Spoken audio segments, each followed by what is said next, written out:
శివరాత్రి నాటికి భక్తులకు ఎటువంటి అసౌకర్యం కలగకుండా పుష్కరాల రేవులో మేజర్ పనులు పూర్తి చేయాలని రాజమహేంద్రవరం నగరపాలక సంస్థ కమిషనర్ పర్యాటక శాఖ అధికారులను ఆదేశించారు.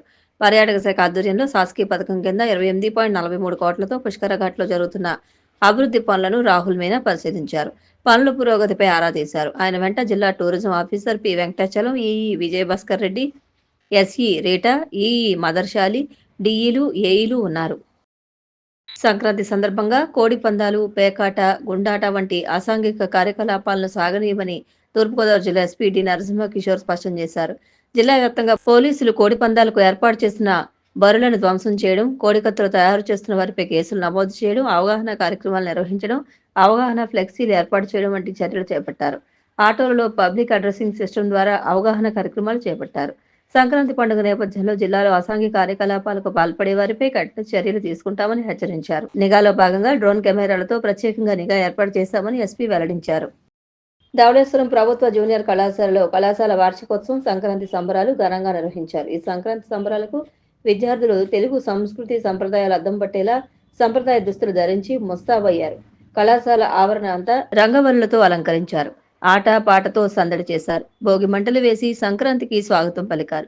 భోగి మంట చుట్టూ తిరుగుతూ పాటలతో అలరించారు. ఈ సందర్భంగా ఇన్ఛార్జి ప్రిన్సిపల్ ఏ వెంకటరమణ మాట్లాడుతూ, ఇలాంటి కార్యక్రమాల వల్ల విద్యార్థుల్లో మానసిక వికాసం పెరగడంతో పాటు సృజనాత్మకతను వెలికి తీయడానికి దోహదపడతాయన్నారు. అనంతరం ఆయా పోటీల్లో గెలుపొందిన విజేతలకు, అలాగే ప్రతిభావంతులైన విద్యార్థులకు పథకాలు, బహుమతులు అందజేశారు. ఈ కార్యక్రమంలో అధ్యాపకులు, సిబ్బంది పాల్గొన్నారు. సంక్రాంతి ముంగిట దక్షిణాది రాష్ట్రాలకు వాయుగుండం పొంచి ఉందని వాతావరణ నిపుణులు తెలుపుతున్నారు. దీనివల్ల ప్రస్తుత శీతగాలులు తగ్గే అవకాశం ఉన్నట్లు అంచనా వేస్తున్నారు. గతంలో లేని విధంగా ఈ ఏడాది చలి తీవ్రత ఎక్కువగా ఉండడంతో రాత్రి 9 గంటలకే ప్రజలు ఇళ్లకు చేరుతున్నారు. నైరుతి బంగాళాఖాతంలోని వాయుగుండం తుపానుగా బలపడితే ఓర్నబ్ నామకరణం చేయనున్నారు. ఈ పేరును బంగ్లాదేశ్ సూచించింది. దీనికి సముద్రం అని అర్థం. ఇది వాయువ్య దిశగా కదులుతూ శ్రీలంకలో పొట్టువిల్, ట్రింకోమలి మధ్యలో శుక్రవారం రాత్రి తీరం దాటే అవకాశం ఉంది. దీని ప్రభావంతో ఈ రోజు, రేపు తమిళనాడు, కేరళలోని కొన్ని ప్రాంతాల్లో భారీ నుంచి అతి భారీ వర్షాలు కురుస్తాయని అంచనా. దక్షిణ కోస్తా, రాయలసీమలోని కొన్ని ప్రాంతాల్లో తేలికపాటి నుంచి ఓ మోస్తరు వర్షాలు కురిసే అవకాశం ఉందని అమరావతి వాతావరణ కేంద్రం పేర్కొంది.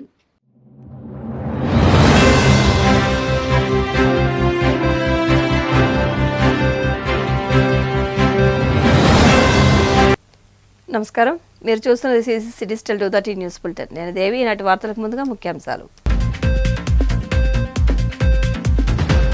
జగన్మోహన్ రెడ్డి 102 రాయలసీమ సాగునీటి ప్రాజెక్టులను రద్దు చేసి సీమకు ద్రోహం చేశారు. తీవ్రస్థాయిలో ధ్వజమెత్తిన సిడాప్ చైర్మన్ దీపక్ రెడ్డి.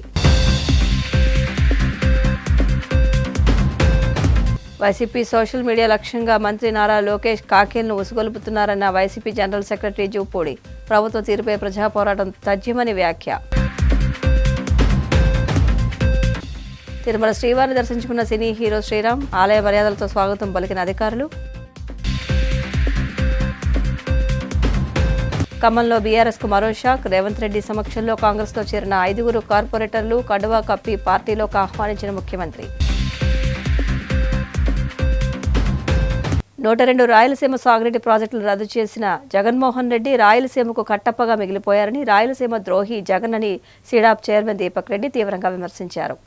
మంగళగిరిలోని టీడీపీ కేంద్ర కార్యాలయంలో నిర్వహించిన మీడియా సమావేశంలో ఆయన మాట్లాడుతూ, రాయలసీమ ప్రాజెక్టులకు సంబంధించిన కాలువలను వెడల్పు చేసి ఎక్కువ నీటి సామర్థ్యంతో సీమ రైతాంగానికి నీరందించాలనే ఆలోచన జగన్ 5 ఏళ్ల పాలనలో చేయలేదన్నారు.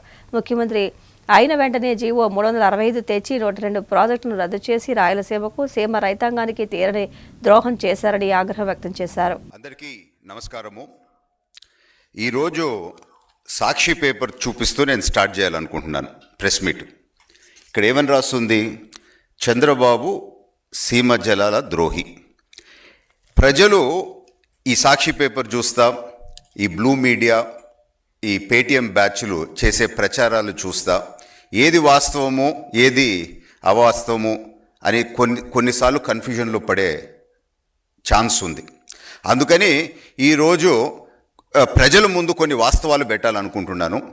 ఏ విధంగా దుష్ప్రచారం చేస్తూ కనీసము కొంచెము కూడా నీతి లేకుండా వైఎస్ఆర్ పార్టీ వాళ్ళకి సంబంధించిన ఈ క్యాంపెయిన్ ఉందో ఒకసారి దయచేసి ప్రజలు గమనించాలా. వాళ్ళని ఏమాత్రమో 1% కూడా నమ్మలేము అనేది కూడా తెలుసుకోవాలని కొన్ని వాస్తవాలు మీ ముందు పెట్టాలనుకుంటున్నాను. ఫస్ట్ ఏం చేశారు? బాబాయిని చంపి నారాసుర నక్త చరిత్ర అని చెప్పి వాళ్ళ పేపర్లో వాళ్ళే వేసుకున్నారు. తర్వాత పింక్ డైమండ్, స్వామివారి డైమండ్ చంద్రబాబు గారి దగ్గర ఉంది అని చెప్పి అధికారంలోకి రాగానే ఆ కేసు వాళ్ళే విత్డ్రా చేశారు. తర్వాత 300 గుడుల పైనే దాడులు చేసి ధ్వంసం చేసి అదేమో ఏమి తెలియనట్టు, అదేమో మాకు సంబంధం అన్నట్టు ఆ ప్రచారం చేశారు.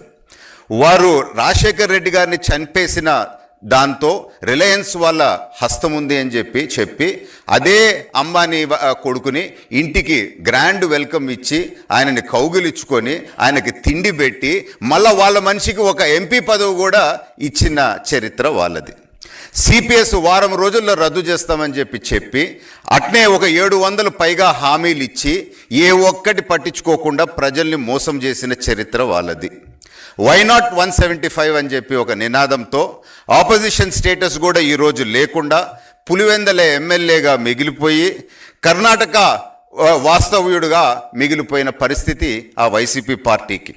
సిద్ధం అని చెప్పి ఎలక్షన్స్ అప్పుడు ప్రతి దగ్గర హోర్డింగ్స్ పెట్టినారు కదా, అది సిద్ధం ఏంది అని అంటే ఆ పార్టీ ప్యాకప్ అయ్యేదానికే సిద్ధం అని చెప్పి ఈరోజు మనకి అర్థమవుతూ ఉంది. ఇప్పుడు కొత్తగా మరొక డ్రామా మొదలుపెట్టినారు. రెడ్ బుక్ రాజ్యాంగం జరుగుతూ ఉంది ఆంధ్ర రాష్ట్రంలో అని చెప్పి వాళ్ళ కాడర్కి ఏదో సింపతి తెచ్చుకొని వాళ్ళ పార్టీని ఎట్టన బతికించుకోవాలా అని చెప్పి ఒక కొత్త నాటకం. నేను ఈరోజు సూటిగా ప్రశ్నిస్తూ ఉన్నాను, రెడ్ బుక్ రాజ్యాంగం నిజంగా ఉండుంటే మా పార్టీ కార్యకర్తలు అంకుశం సినిమాలో రామరెడ్డిని ఎట్ట నడిపినారో అండర్వేర్తో అట్ట కొడాలి నాని నడిపించాలా అని చెప్పి మా వాళ్ళు కోరినారు. కానీ ఇంతవరకు అటువంటి కక్ష, అటువంటి కేసులు ఏమన్నా జరిగినాయా?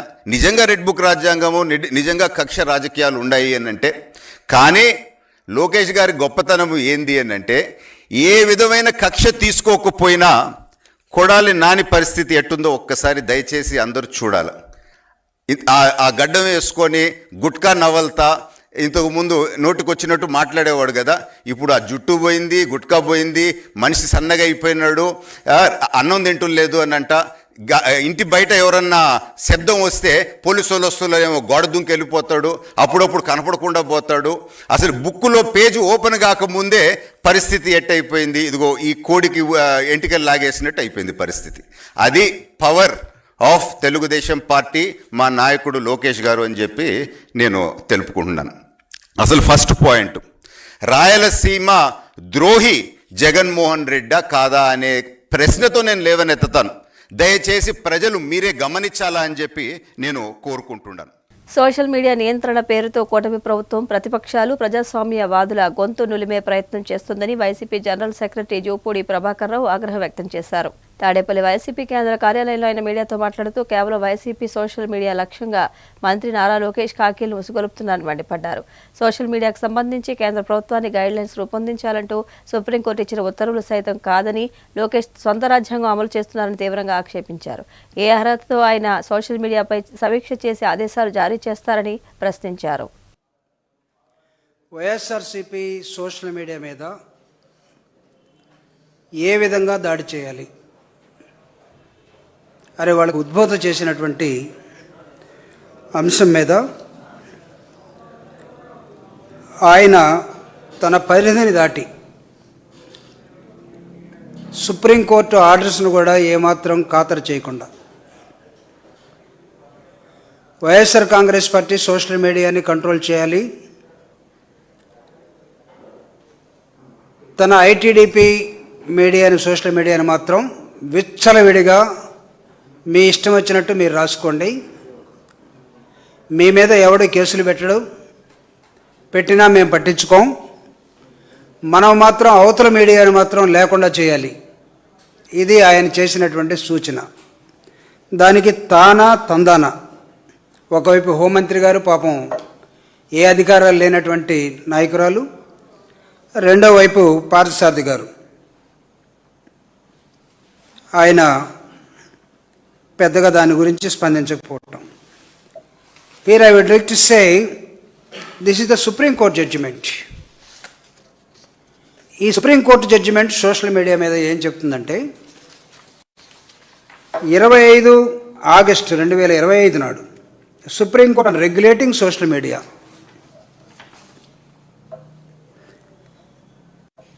The Supreme Court has directed the Union Government to frame guidelines for regulating social media conduct, especially connecting and concern. ఎక్కడైనా ఏమైనా ఉన్నట్లయితే సుప్రీంకోర్టు కొన్ని గైడ్లైన్స్ తయారు చేయమని కేంద్ర ప్రభుత్వాన్ని ఆదేశించింది. కానీ ఇక్కడ తన శాఖ కాదు, తన పరిధి కాదు, తన మంత్రి అంశం కాదు. హోంమంత్రి అక్కడ ఉన్నారు, మీడియా మినిస్టర్ అక్కడ ఉన్నాడు. ఇద్దరిని కూర్చోబెట్టుకొని సకల శాఖ మంత్రిగా పిలువబడుతున్నటువంటి Lokesh, in what position he has been directed the government to take action on certain groups, social media groups, which are belongs to the YSR Congress party. నిరంతరం జగన్మోహన్ రెడ్డి గారి మీద, కుటుంబం మీద, వైఎస్ఆర్ కాంగ్రెస్ పార్టీ మీద సోషల్ మీడియాలో విచ్చలవిడిగా పోస్టులు పెడుతుంది మీ ఆధీనంలో ఉన్నటువంటి ఐటీడీపీ కాదా? అంటే మీ మీద ఎవడైనా పెడితే మాత్రం వాడికి నరకం, మీరు మాత్రం ఎవరినైనా సరే నరకం చూపించవచ్చు మాటల ద్వారా, ఎత్తి పొడిసే మాటల ద్వారా. ఏ కంటెంట్ను వాడుకొని అశ్లీలతను సృష్టించి వైఎస్ఆర్ కాంగ్రెస్ పార్టీ అధినాయకుడు కుటుంబాల మీద, వైఎస్ఆర్ కాంగ్రెస్ పార్టీ నాయకుల మీద, వాళ్ళ కుటుంబాల మీద, మిత్రుల మీద, బంధువుల మీద మీరు పెడుతున్నాయి కనపడటం లేదా? ఈరోజు YSR Congress party social media ప్రతి వ్యక్తి కూడా నిర్భయంగా పత్రికా స్వేచ్ఛను ఉపయోగించుకొని మాట్లాడే హక్కును కోల్పోయి మేము గడగడలాడుతూ బ్రతకాల్సి వస్తూ ఉంది. ఇదేనా మీరు సుప్రీంకోర్టు గైడ్లైన్స్ అంటే? We don't know how to abuse. మేము ఎక్కడ కూడా ఒక అభ్యంతరకరమైన మాటని మేము మాట్లాడదలుచుకోలేదు, మాట్లాడడం కూడా. But this is yours. మీ మీ మీ దగ్గర నుంచే వస్తాయి ఇవన్నీ కూడా. మీ దగ్గర నుంచి వచ్చినప్పుడు కొన్నిసార్లు మేము కూడా బుద్ధి చెప్పాల్సిన అవసరం ఉంటుంది. బుద్ధి చెప్తే మీరు మమ్మల్ని తీసుకెళ్ళి లోపల పెడతా ఉంటున్నారు. ఇదే మీరు చేసే నిర్వాహకం, ఇదే మీ పరిపాలన. ఈ పరిపాలనను చూసే జనాలు మీకు ఓట్లు వేయాలన్నా? ఈ పరిపాలన చూస్తే మీరు అందరూ కూడా అద్భుతంగా ఉన్నారని భావించాలన్నా? ఈ పరిపాలన చూస్తే మీరు ఈ నియంతృత్వ విధానాలని, ఈ దుర్మార్గమైన పరిపాలనని మీరు ఒక do you think that you're a king to the state? ఎక్కడ అనుకుంటున్నారు అసలు మీరు? రాచరిక పాలన అనుకుంటున్నారా? అనంతపురం, చిత్తూరు, ఏలూరు కోర్టులకు బాంబు బెదిరింపులు వచ్చాయి. దీంతో సిబ్బంది పోలీసులకు సమాచారం ఇచ్చారు. కోర్టులో ఉన్న న్యాయవాదులు, కక్షిదారులను బయటకు పంపించి తనిఖీలు చేపట్టారు. ఈమెయిల్ ద్వారా బెదిరింపులు వచ్చినట్టు అనంతపురం జిల్లా ప్రధాన న్యాయమూర్తి భీమారావు తెలిపారు. మెయిల్ ద్వారా వచ్చిన లేఖలు న్యాయాధికారులు పోలీసులకు అందించారు. దీనిపై పోలీసులు దర్యాప్తు చేపట్టారు. గతంలో హోటల్స్, విద్యా సంస్థలు, రైల్వే స్టేషన్లకు బాంబు బెదిరింపులు రాగా ఎప్పుడూ లేనట్లుగా ఈసారి కోర్టులకు బెదిరింపులు రావడం ప్రాధాన్యం సంతరించుకుంది. ఈ నేపథ్యంలో దీనికి కారణమైన వారిని గుర్తించే పనిలో పోలీసులు ఉన్నారు. మెయిల్స్ ఎక్కడి నుంచి వచ్చాయనే దానిపై దర్యాప్తు జరుపుతున్నారు.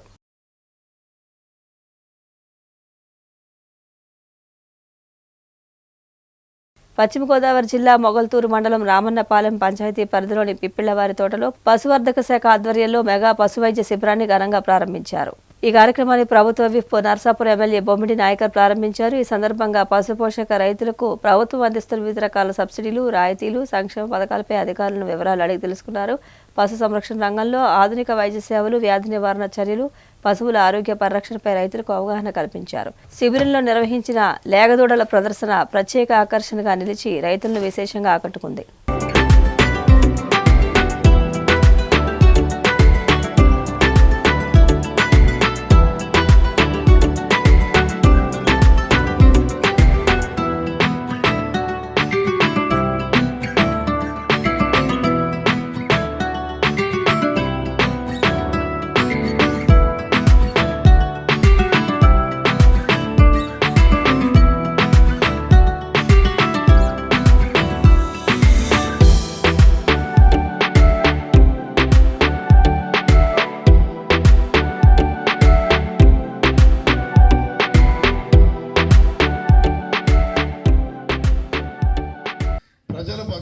ప్రజల శ్రేయస్సు కోసం రాష్ట్రాభివృద్ధి ధ్యేయంగా ఈ కూటమి ప్రభుత్వం ముందుకెళ్తుంది. మీ అందరి యొక్క ఆశీస్సులు కావాలి తప్పనిసరిగా.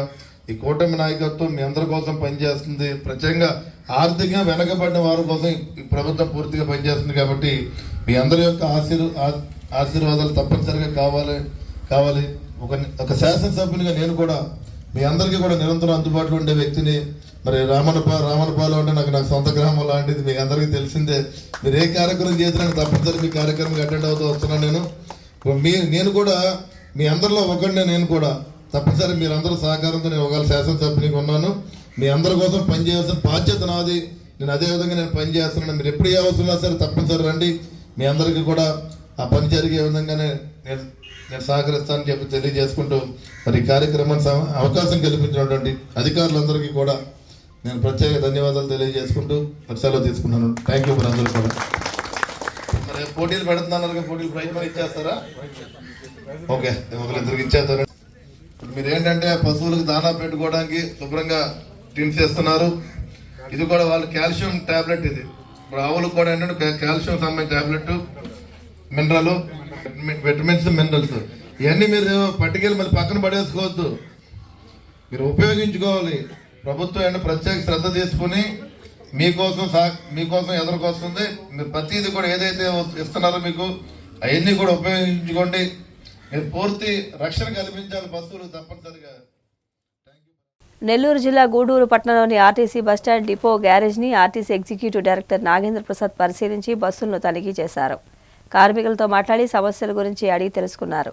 ఆర్టీసీ యూనియన్ నాయకులు ఆయన్ని ఘనంగా సన్మానించారు. అనంతరం ఈడీ నాగేంద్ర ప్రసాద్ మాట్లాడుతూ నూతనంగా నెల్లూరు జిల్లాలో గూడూరు కలవడంతో డిపోను పరిశీలించడానికి రావడం జరిగిందన్నారు. ప్రయాణికులకు మంచినీరు, మరుగుదొడ్లు, సీటింగ్ ఏర్పాట్లు ప్రధానంగా ఏర్పాటు చేయాలని, త్వరలోనే గూడూరులో ఆర్ఓ ప్లాంట్ ఏర్పాటు చేస్తామన్నారు. కార్మికులకు కావాల్సిన అన్ని వసతులు ఏర్పాటు చేస్తామని వెల్లడించారు.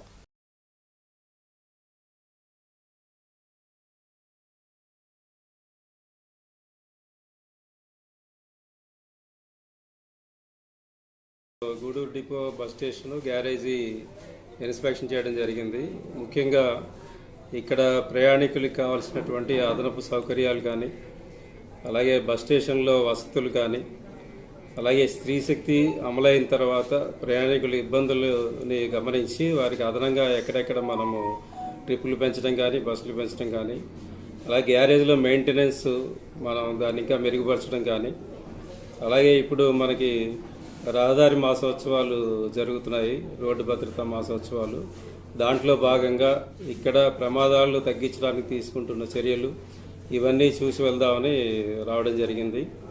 ముఖ్యంగా ఇక్కడ గ్యారేజీలో కొన్ని ఇన్ఫ్రాస్ట్రక్చర్ డెవలప్ చేయవలసి ఉంది. దాన్ని తక్షణమే మేము టెండర్స్ పిలిచి వాటినన్నింటినీ కూడా రెక్టిఫై చేసి మనకి ఫెసిలిటీస్ ఇంక్రీజ్ చేయడానికి మేము ప్రయత్నం చేస్తాము. అలాగే బస్ స్టేషన్లో వసతులన్నీ కూడా చూసి ఆర్ఓ వాటర్ కానీ, కూర్చోడానికి ప్రయాణికులకి సీటింగ్ కానీ, ఫ్యాన్లు కానీ, అలాగే టాయిలెట్స్ మంచిగా పెట్టేటట్టు ఇవన్నీ కూడా తనిఖీ చేసి వాటన్నిటినీ కూడా స్టాండర్డ్గా ఉండేటట్టుగా మేము తీర్చిదిద్దుతాము. అలాగే ప్రయాణికులకి అనుగుణంగా వాళ్ళకి కావాల్సినటువంటి ట్రిప్పులు కానీ, బస్సులు కానీ, వాళ్ళకి ఏ టైంలో ఎక్కువ మంది ప్రయాణం చేస్తున్నారో చూసి దానికి అనుగుణంగా మేము అదనపు సర్వీసులు కానీ, ట్రిప్పులు వేయడానికి కానీ ప్రయత్నం చేస్తాము.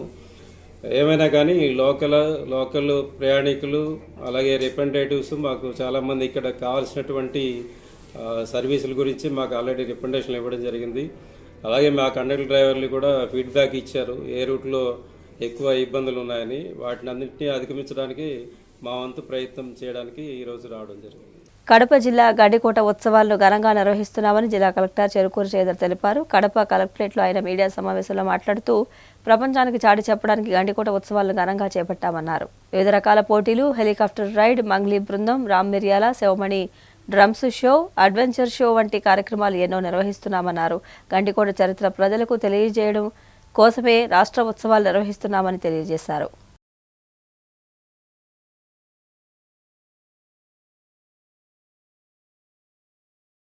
చరిత్ర కలిగిన గండికోట ఉత్సవాలు కూడా రాష్ట్ర పండుగ కూడా మనం 11, 12, 13 తారీఖున ఘనంగా జరగబోతున్నామన్న విషయం కూడా తెలియజేస్తూ రాష్ట్ర పండుగ మరి 3 కోట్ల రూపాయలు నిధులు కూడా కేటాయించారన్న విషయం కూడా తెలియజేస్తూ మరి కడప జిల్లా చేసుకున్న అదృష్టం ఈరోజు అన్ని సెక్టార్లోనూ డెవలప్ జరుగుతుంది. ఉత్సవాలు కూడా ప్రజలందరూ వచ్చి మరి ఎందుకంటే ఈ అతి తక్కువ కాలంలోనే టూరిజాన్ని కూడా మనం డెవలప్ చేసాం, అక్కడ అన్ని ఫెసిలిటీస్ ఏర్పాటు చేశాం కాబట్టి అందరూ వచ్చి మరి ఉత్సవాల్లో పాల్గొనవలసిందిగా కూడా కోరుకుంటున్నాను. అదేవిధంగా సంక్రాంతి పండుగ శుభాకాంక్షలు కూడా తెలియజేస్తాను. చేతుల మీదుగా గండికోట ఉత్సవాల యొక్క టీజర్ని అలాగే పోస్టర్ని రిలీజ్ చేసుకోవడం జరిగింది.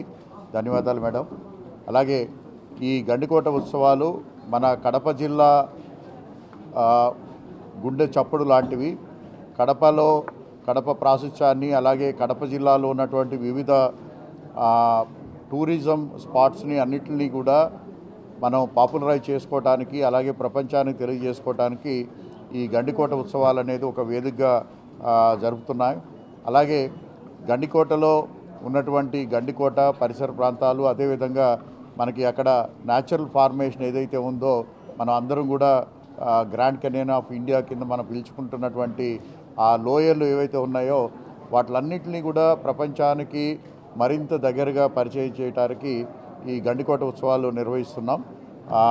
మన రాష్ట్ర ప్రభుత్వం ఈ యొక్క గండికోట ఉత్సవాల్ని స్టేట్ ఫెస్టివల్ కింద డిక్లేర్ చేయడం జరిగింది. అలాగే ఈ సందర్భంగా మన కడప జిల్లా యొక్క సంస్కృతిని అలాగే కల్చర్ని అలాగే మన జిల్లాలో ఉన్నటువంటి వివిధ రకాలైనటువంటి కళారూపాలని కళాకారుల్ని ప్రపంచానికి పరిచయం చేయడానికి ఇది ఒక మంచి వేదికగా ఉపయోగపడుతుంది.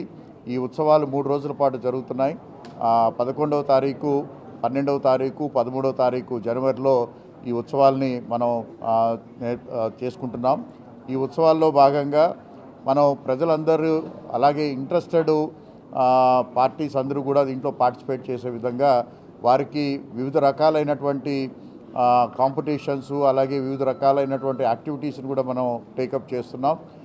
ఈ సందర్భంగా గండికోట తర్వాత దాని చుట్టుపక్కల ఉన్నటువంటి అందాలను తిలకించడానికి ఏరియల్గా చూడటానికి మనం హెలికాప్టర్ రైడు అలాగే మోటార్ స్పీడ్ బోట్స్ కానివ్వండి అలాగే వివిధ రకాలైనటువంటి అడ్వెంచర్ స్పోర్ట్స్ని మనం అక్కడ ఏర్పాటు చేస్తున్నాం. అదేవిధంగా గండికోట చరిత్రని ప్రజలకి ఒక ఆడియో విజువల్ రూపేణ మనం దగ్గరికి తీసుకువెళ్ళటానికి ఒక డోమ్ని ఏర్పాటు చేస్తున్నాం. అది 270 degreesలో మనకి ఒక పెద్ద స్క్రీన్ ఏర్పాటు చేస్తున్నాము. అంటే డోమ్లో మనం గండికోట చరిత్రని మనం ప్రజలందరికీ కూడా తెలియజేయడానికి, ముఖ్యంగా యువతకి అలాగే స్కూల్ విద్యార్థులకి అందరికీ కూడా తెలియజేయడానికి ఒక ఈ యాక్టివిటీ టేకప్ చేస్తున్నాము. అలాగే 3 రోజుల పాటు కూడా మన గండికోట ఉత్సవాల్లో భాగంగా వివిధ రకాలైనటువంటి కళారూపాలతో పాటు ప్రజలకి అందరికీ కూడా ఇష్టమైనటువంటి సాంస్కృతిక కార్యక్రమాలను కూడా మనం టేకప్ చేస్తున్నాము. పశ్చిమ గోదావరి జిల్లా భీమవరం కొత్త బస్టాండ్ సమీపంలో ఒక ఆవు 3 రోజుల నుంచి అనారోగ్యంతో బాధపడుతూ చనిపోయింది. సమాచారం అందుకున్న గోర సంరక్షణ అధ్యక్షుడు శంకర దాసు ఘటనా స్థలానికి వెళ్లి ఆవుకు అంత్యక్రియలు నిర్వహించారు. అనంతరం ఆయన మాట్లాడుతూ అనారోగ్యాలతో కానీ ప్రమాదాలకు గురైన మూగజీవాలు ఎవరికైనా కనిపిస్తే దగ్గరలో ఉన్న పశు వైద్యులను సంప్రదించి వాటికి వైద్యం అందించే విధంగా ఆలోచించాలని కోరారు.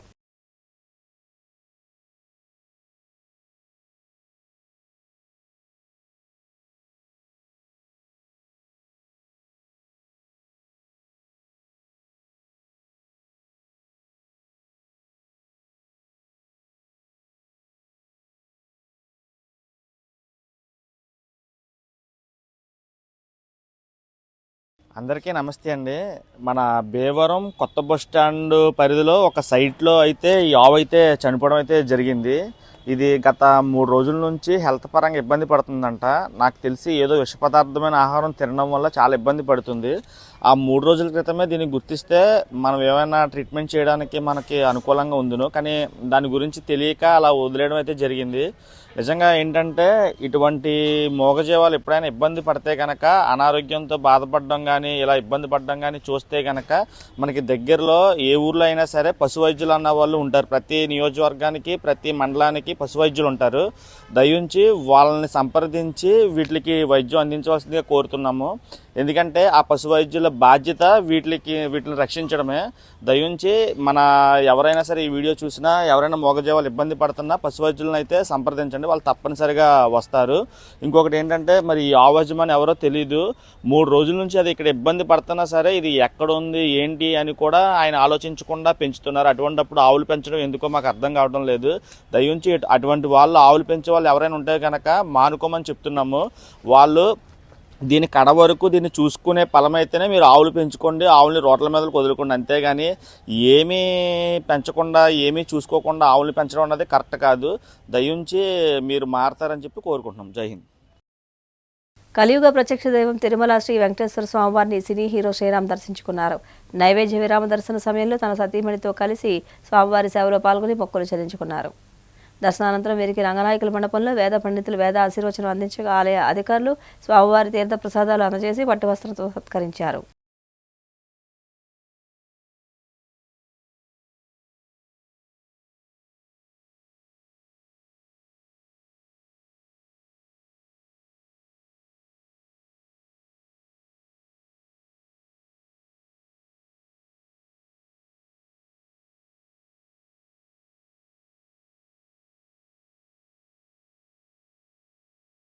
నమో నారాయణ. నూతన సంవత్సరం కోసం ఆశీర్వాదం తీసుకోవాలని వెంకటేశ్వర స్వామి మా కులదేవత, సో వచ్చి ఆశీర్వాదం తీసుకున్నానికి వచ్చాను. కొత్త సినిమాలు రిలీజ్ అవుతున్నాయి, సో దానికోసం దేవుడి ఆశీర్వాదంతో నూతన సంవత్సరంలో మంచిగా అడుగు పెట్టాలని వచ్చాను. మంచిగా దర్శనం జరిగింది. చూడడానికి ఒక భాగ్యం అనమాట. ఈ అవకాశం కలిగిందందుకు చాలా thank you so much. Maze release అవ్వబోతుంది నెక్స్ట్ తెలుగులో, అండ్ కొత్తగా స్టార్ట్ చేస్తున్నాను ఇప్పుడు సంక్రాంతి తర్వాత. సో దేవుడు ఆశీర్వాదంతో స్టార్ట్ చేయాలి కదా, అందుకే వచ్చాను. వస్తానండి. Thank you so much. ఖమ్మంలో బీఆర్ఎస్ పార్టీకి మరోసారి ఎదురుదెబ్బ తగిలింది. ఇటీవల ఆ పార్టీకి చెందిన 5 కార్పొరేటర్లు కాంగ్రెస్ పార్టీలో చేరిన విషయం విదితమే. ఈ రోజు మరో 3 కార్పొరేటర్లు ముఖ్యమంత్రి రేవంత్ రెడ్డి, మంత్రి తుమ్మల నాగేశ్వరరావు సమక్షంలో కాంగ్రెస్ పార్టీలో చేరారు. కార్పొరేటర్లు దర్యాల రాధ, తోట ఉమారాణి, రుద్రగాని శ్రీదేవిలకు ముఖ్యమంత్రి రేవంత్ రెడ్డి కాంగ్రెస్ కండువాలు కప్పి పార్టీలోకి ఆహ్వానించారు.